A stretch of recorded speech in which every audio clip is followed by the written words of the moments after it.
બનાસકાંઠાના થરાદ સાંચોર હાઈવે જાણતી અને રામપુરા 3 પાસે રોડ પર 3 ફૂટથી વધારે પાણી આવી જતા રસ્તા પર ચાલવું મુશ્કેલ બન્યું। તંત્રના પાપે ખેડૂતો અને રાહદારીઓ મુશ્કેલીઓ ભોગવી રહ્યા છે। ભારતમાલા હાઈવેના સર્વિસ રોડ પર આવેલા પાણીથી લોકો પરેશાન થયા છે। કાયમી ધોરણે પાણીનો નિકાલ કરવામાં આવે તેવી લોકમાંગ ઉઠવા પામી છે।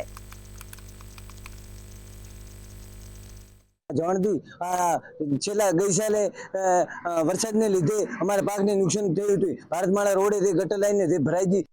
ભારતમાળા રોડને લીધે અમારા ખેતરમાં આખો પાક નિષ્ફળ ગયો હતો અને ખૂબ નુકસાન વેઠવાનો વાર્યું। આ સાલે તમે દ્રશ્યો જોઈ શકો છો અને થોડો વરસાદને લીધે આવી પરિસ્થિતિ ભોગવવી પડે છે। અમે દર સાલ અમારે પાળા કરીને અને વરસાદનું પાણી રોકવું પડે છે। તો સત્વરે કલેક્ટર મામલતદાર સાહેબને એને બધે અરજીઓ આપી અને આને પગલાં લેવાના સૂચના આપી, તો હજી સુધી કોઈ ભારતમાળા રોડ વાળાએ હજી સુધી કોઈ અમારો નિકાલ આ પાણીનો થયો નથી।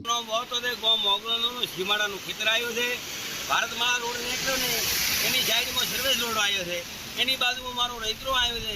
વારંવાર રજૂઆત કરતો હોય કોઈ રોડવાળો હોભળતો નથી। 60,000ની ધૂળ અમારા ખેતની મોહલી પર આ બંધો બોધ્યો હતો, સતો બંધો ધોરાઈ ગયો કે રોડો માથે નાખ્યો નથી। આના 24 કલાકની પરિસ્થિતિ અમારી ખરાબ થઈ ગઈ, કોઈ હોભળવા માંગતું નથી। સેમ ત્યાં રોડ બનાવ્યો એ અમોની માહિતી પર એથી મેળ્યું નાણું ન ચાહે પાણી છોડવાનું કર્યું। અમારી પરિસ્થિતિ 24 કલાકથી અમે આખી હોદમાં હેરાન થતો। તો બને તો બનાવી આલો સાહેબ, ન બને તો ના પાડો। મોગોળ છે અને મારા ખેતરની બાજુમાં ભારતમાળા નીકળ્યો છે અને આ કોઈ લેવલ વગર રોડ બનાવ્યો છે, કોઈ સંભાળ લેતો નથી આ રોડવાળા।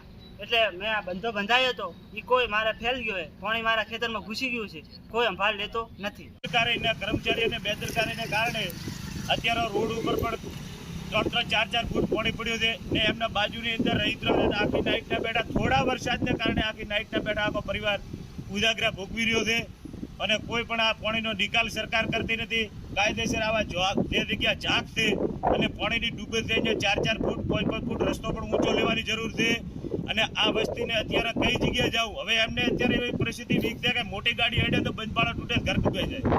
અને આ જે ચાલવા વાળું છે બેદરકારી એવી પણ થરાદથી કરીને પીરુડા સુધી આવી 4-5 જગ્યા છે। આ એ કારણ 4-5 જગ્યા ને ત્યાં 4-5 જગ્યા હેડ્યાતું નથી।